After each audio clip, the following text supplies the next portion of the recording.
Lockdown के दिनों में प्रधानमंत्री जी ने हमारी बहुत मदद की है और इन मुश्किल के दिनों में उन्होंने हमारा बहुत साथ दिया है। वे घरों में फ्री राशन वगैरह दे रहे हैं और इन मुश्किल के दिनों में जैसे घर में कोई सभी फ्री बैठे हैं, जॉब पर भी नहीं है, कोई घर में जॉब वगैरह भी नहीं है, तो इन मुश्किल दिनों में उन्होंने हमारी बहुत हेल्प की है।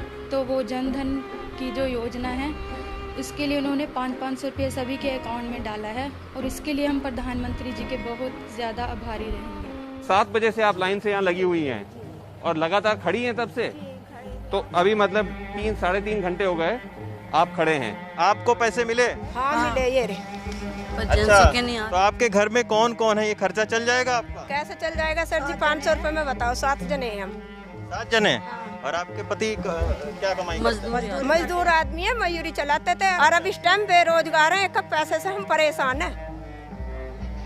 अभी बताओ इन 500 रुपये में 1 महीने का राशन आ जाएगा? बताओ चलो, घर में नहीं राशन है ना कुछ। एक मेरे घर जाकर हमारे देखना तो सही कितनी हमें परेशानी है। सरकार कुछ नहीं राशन आपको पहुंचा रही? कुछ भी नहीं है हमारे पास।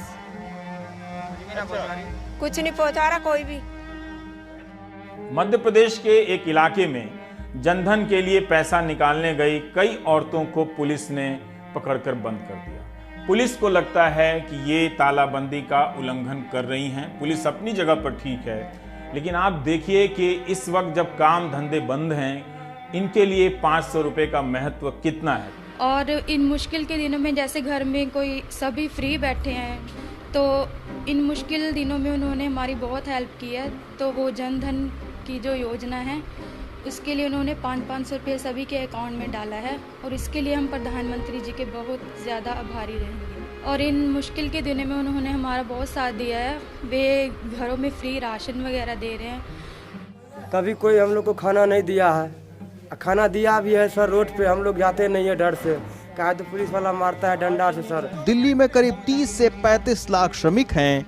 कारखाने बंद होने से इनमें से आधे से ज्यादा मजदूर एक वक्त की रोटी के लिए सरकार पर निर्भर हो गए हैं। 22 साल की महक और इसका पति गोपाल उत्तराखंड के नैनीताल के एक गांव के रहने वाले हैं। पुरानी दिल्ली के टाउन हॉल इलाके में इसी बिल्डिंग में मजदूरी करते हैं। महक बताती हैं कि 2 दिन में बस एक बार ही खाना नसीब होता है। जमीन पर लेटी अपनी बेटी को देखकर गोपाल के आंसू नहीं रुकते। बिहार बेतिया के प्रवासी मजदूर राम सागर 5 किलोमीटर पैदल चलकर खाना लेने पहुंचे हैं। घर में 6 बच्चे हैं और इस पॉलीथीन में भरी खिचड़ी से ही काम चलाना है। कितने घंटों से आप लाइन में लगे हुए हैं? हम लोग का तो 4 घंटा कभी कभी हो जाते हैं। और कई बार ऐसा भी हुआ कि खाना आपको न मिला? हाँ, कभी कभी नहीं मिलते। अगर यहाँ खाना नहीं मिलता तब क्या होता? भूख मरते। भूखों मरते? नहीं मरेंगे, सब चीज बंद है, फैक्ट्री बंद है, तब भूख नहीं मरेंगे। मैं आपको अपना अनुभव बताता हूँ। कुछ लोगों ने कहा कि नोएडा में कुछ ऐसे गांव हैं जहां पर लोगों को खाना नहीं मिल रहा। मैंने ये बात स्वामी रामदेव को बताई। उन्होंने 2000 राशन के पैकेट बनाकर, बड़े बड़े बॉक्स बनाकर भेज दिए। लेकिन मैं ऐसे लोगों को ढूंढ रहा हूं जिसे उसकी जरूरत हो। अभी तक नोएडा में ऐसा कोई गांव नहीं मिला जहां इसकी जरूरत है। क्या सरकार ने अब तक किसी को भूखा मरने दिया है? क्या अब तक सरकार ने लोगों के घरों तक राशन नहीं पहुंचाया? 11 अप्रैल को उत्तर प्रदेश सरकार ने अपने नियमित प्रेस कॉन्फ्रेंस में बताया कि प्रशासन, धार्मिक या स्वैच्छिक संगठनों के जरिए अब तक 11,86,000 से कुछ अधिक फूड पैकेट्स बांटे गए हैं। अब अगर इसे औसत के रूप में देखें तो दिन में 62,000 पैकेट्स भी नहीं होते हैं। अगर तालाबंदी लंबे समय तक जारी रहती है तो किसी भी सरकार को लोगों के भोजन की व्यवस्था को पहले से कहीं ज्यादा दुरुस्त करने की जरूरत है। उसकी सारी बड़ी रणनीति जो है इस पर आधारित होनी चाहिए कि जहां भी है, जो भी रहता है, वो अपने रहने की जगह से 100 कदम की दूरी पर खाना पा सकता है। आज से नवरात्र शुरू हुए हैं। प्रधानमंत्री मोदी ने खुद पूरे 9 दिन का व्रत रखा है। वो हमेशा रखते हैं।